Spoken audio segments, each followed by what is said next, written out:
வணக்கம். இது people English series. இந்த வீடியோல நாம லெட் அலோன் அப்படின்ற ஒரு ஃப்ரேஸ் பத்தி தெரிஞ்சுக்க போறோம். நம்ம லெட் பத்தி ஏற்கனவே ஒரு வீடியோ போட்டிருக்கோம். லெட் அப்படின்னா அவனை செய்ய விடு, எழுத விடு, படிக்க விடு, இந்த மாதிரி விடு அப்படின்ற மாதிரி சொல்றதுக்கு நம்ம லெட்ங்கிற வார்த்தையை யூஸ் பண்ணுவோம். இப்போ லெட் அலோன் அப்படின்ற இந்த ஃப்ரேஸோட லிட்ரல் மீனிங் அப்படின்னு பார்த்தா தனியே விடு அப்படின்னு சொல்றதா அப்படின்னு கேட்டா, இப்ப லெட் சம் ஒன் அலோன் இந்த மாதிரி ஒரு ஃப்ரேஸை நம்ம யூஸ் பண்றோம்னு வச்சுக்கோங்க. லெட்டையும் அலோனையும் பிரிச்சு இடையில சம் ஒன், அதாவது ஹிம், ஹர் இந்த மாதிரியான வார்த்தைகள் நம்ம யூஸ் பண்ணோம் அப்படின்னா அது லீவ் ஹிம் அலோன் அந்த மாதிரியான ஒரு அர்த்தத்தை கொடுக்கும். அவங்கள டிஸ்டர்ப் பண்ணாத, அவங்கள விடு, அவனை விடு, அவளை விடு, அவனை டிஸ்டர்ப் பண்ணாம விடு, தனியா விடு, இல்ல லெட் ஹிம் பி அலோன் இப்படி கூட நம்ம சொல்லுவாங்க. அவங்கள தனியா இருக்க விடு அப்படின்னு சொல்றதுக்கு. ஸோ இந்த மாதிரியான அர்த்தத்தை அது கொடுக்கும். பட் இந்த லெட் அலோன்ங்கிற ஃப்ரேஸை கம்பைண்டா நம்ம எப்படி யூஸ் பண்ணுவோம் அப்படின்னா, நம்ம பொதுவா தமிழ்ல சொல்றப்போ ரெண்டு கஷ்டமான விஷயங்கள், ஒண்ணு ரொம்ப கஷ்டம், ஒன்னொன்னு அதை விட கொஞ்சம் கஷ்டம் அப்படின்னா, இதையே செய்ய முடியாது, இது எங்க இருந்து செய்யறது அப்படின்னு நம்ம சொல்லுவோம். எனக்கு சைக்கிளே ஓட்ட தெரியாது, நான் எங்க இருந்து கார் ஓட்டுறது அப்படின்னு சொல்லுவோம். கார் ஓட்டுறது கிடக்கட்டும், எனக்கு முதல்ல சைக்கிளே ஓட்ட தெரியாது அப்படின்னு சொல்லுவோம். கார் ஓட்டுறதை விடு, எனக்கு சைக்கிளே ஓட்ட தெரியாது.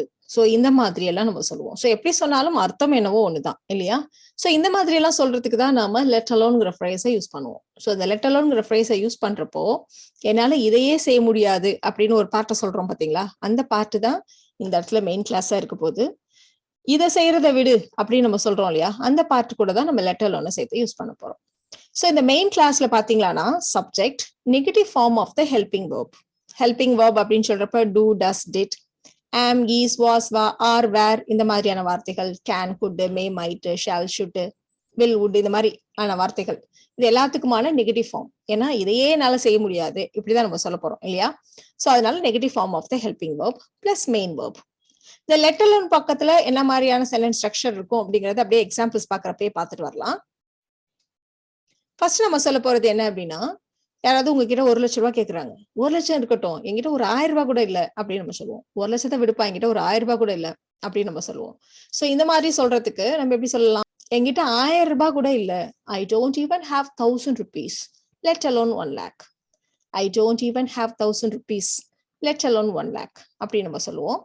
சில இடங்கள்ல நாம பேர்லி, ஸ்கேர்ஸ்லி, ரேர்லி, நெவர் இந்த மாதிரியான, செல்டம் இந்த மாதிரியான வார்த்தைகளை கூட நம்ம யூஸ் பண்ணுவோம். அதுக்கே நெகட்டிவ் மீனிங் தான் அப்படின்றதுனால அந்த இடங்கள்ல நாம ஹெல்பிங் வெர்போட நெகட்டிவ் ஃபார்மை யூஸ் பண்ண மாட்டோம். ஸோ அந்த மாதிரி கூட இந்த சென்டென்ஸை சொல்லலாம் நம்ம.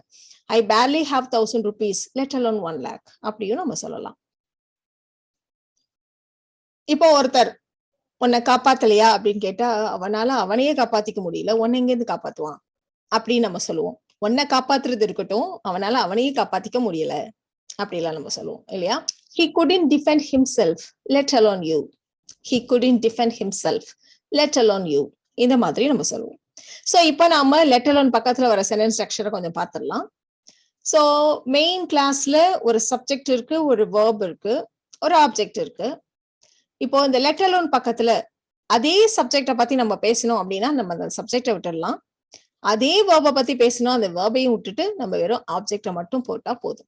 சோ அவனால அவனையே காப்பாத்திக்க முடியல, உன்னை எங்க இருந்து காப்பாத்துறது அப்படிதான் நம்ம சொல்றோம் இல்லையா? சோ அவன் அப்படின்றதுதான் 2 இடத்துலயும் சப்ஜெக்ட், காப்பாத்துறதுங்கிறது தான் 2 இடத்துலயும் வேர்ப். சோ இந்த இடத்துல அவனையே காப்பாத்திக்கிறது, இங்க உன்னை காப்பாத்துறது. சோ அது மட்டும் தான் மாறுதுன்றதுனால நம்ம லெட் அலோன் பக்கத்துல யூன்ற அந்த ஆப்ஜெக்டை மட்டும் தான் மாத்தி போட்டிருக்கோம். He couldn't defend himself, let alone you. ஒருத்தங்களை பார்த்து அவங்க கவிதை எழுதுவாங்களா அப்படின்னு கேட்டா, அவளுக்கு எழுத படிக்கவே தெரியாது, அவளுக்கு ஏபிசிடியே தெரியாது, அவ எங்கே இந்த கவிதை எழுதுறது? அவ கவிதை எழுதுறது இருக்கட்டும், அவளுக்கு ஏபிசிடியே தெரியாது. அவ கவிதை எழுதுறதை விடு, அவளுக்கு எழுத படிக்கவே தெரியாது, அவளுக்கு ஏபிசிடியே தெரியாது. சோ இந்த மாதிரி எப்படி வேணா நம்ம இந்த சென்டென்ஸ் தமிழ்ல சொல்லுவோம்.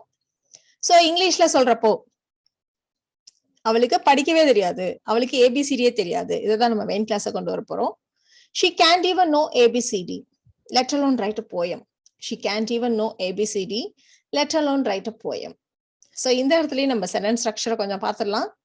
இப்ப 2 இடத்துலயுமே அவள் அப்படின்றதுதான், ஷீ தான் சப்ஜெக்ட், அதனால லெட் அலோன் பக்கத்துல நம்ம ஷீ யூஸ் பண்ணல. பட் வேர்ப் பாத்தீங்கன்னா ஃபர்ஸ்ட் இடத்துல அவளுக்கு தெரியாது, தெரியும், தெரியாது, she can't even know இந்த வார்த்தையை நம்ம யூஸ் பண்ணிக்கோம், இதுதான் இந்த இடத்துல வேர்ப். செகண்ட் பார்ட்ல கவிதை எழுதுறது ரைட், அதுதான் இந்த இடத்துல வேர்ப். சோ வேர்ப் மாறுறதுனால நம்ம லெட் அலோன் பக்கத்துல வேர்ப்ல இருந்து ஸ்டார்ட் பண்ணிருக்கோம். சோ லெட் அலோன் ரைட் அ போயம். ஒருத்தர் 20 வருஷத்துக்கு அப்புறம் எப்படி இருப்பாருன்னு நம்ம பேசிட்டு இருக்கோம்னு வச்சுக்கோங்க. நம்ம என்ன சொல்லுவோம், 20 வருஷத்துக்கு அப்புறம் அவர் எப்படி இருப்பாருங்கிறதெல்லாம் அதெல்லாம் ஒரு பக்கம் இருக்கட்டும். நாளைக்கு என்ன நடக்குங்கிறதையே நம்மளால ப்ரெடிக்ட் பண்ண முடியாது அப்படின்னு நம்ம சொல்றோம். சோ அப்ப நாளைக்கு என்ன நடக்குங்கிறதையே நம்மளால ப்ரெடிக்ட் பண்ண முடியாது. இதுதான் மெயின் கிளாஸ். சோ அதை விடு, அது இருக்கட்டும். அந்த மாதிரி சொல்ற இடங்கள்ல தான் நம்ம லெட் அலோன் யூஸ் பண்ணுவோம் இல்லையா? சோ நாளைக்கு என்ன நடக்கும் என்பதை நம்மளால் கணிக்க முடியாது. We cannot predict what will happen tomorrow. இப்போ நம்ம இன்னொரு பாட்டோட லெட் அலோன் சேர்த்து யூஸ் பண்ண போறோம். சோ அந்த இடத்துல பாத்தீங்களான்னா இங்க நம்மளால கணிக்க முடியாது, இந்த இடத்துல அவர் எப்படி இருப்பார் அப்படின்னு ஒரு சப்ஜெக்ட் மாறுது இல்லையா? சோ அப்ப லெட் அலோன் பக்கத்துல ஒரு ஃபுல் கிளாஸே வரப்போகுது. லெட் அலோன் அவர் எப்படி இருப்பார் என்பது. Let alone how he will be after 20 years.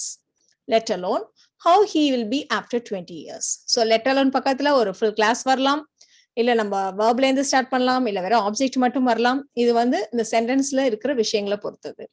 So we cannot predict what will happen tomorrow, let alone how he'll be after 20 years. ஒருத்தவங்களை சினிமாக்கு போலான்னு கூப்பிடுறோம். சினிமாக்கு போறதா, என்னால 10 அடி கூட நடக்க முடியாது, எனக்கு உடம்பு சரியில்லை அப்படின்னு நம்ம சொல்லுவோம். சினிமாக்கு போறது கிடக்கட்டும், என்னால ஒரு 10 அடி கூட நடக்க முடியாது. சோ இந்த இடத்துல 10 அடி கூட நடக்க முடியாது, இதுதான் மெயின் கிளாஸ் வரப்போகுது. I am sick and I can't even walk 10 feet. இப்போ நாம சினிமாக்கு எங்கேருந்து போறது, சினிமாக்கு போறதை விடு, இந்த பாட்டு கூட தான் நம்ம லெட் அலோன் சேர்த்து யூஸ் பண்ண போறோம். ரெண்டு இடத்துலயுமே நான் ஐங்கிறது தான் சப்ஜெக்ட், பட் வேர்ப் வந்து நடக்க முடியல, போறது. சோ நடக்கிறதுன்றப்ப வாக்ன்ற வேர்ப் அங்க யூஸ் பண்ணிருக்கோம், இங்க போறதுன்றதுனால கோன்ற வேர்ப் யூஸ் பண்ணிருக்கோம். சோ அங்கேருந்து நம்ம ஸ்டார்ட் பண்ண போறோம்.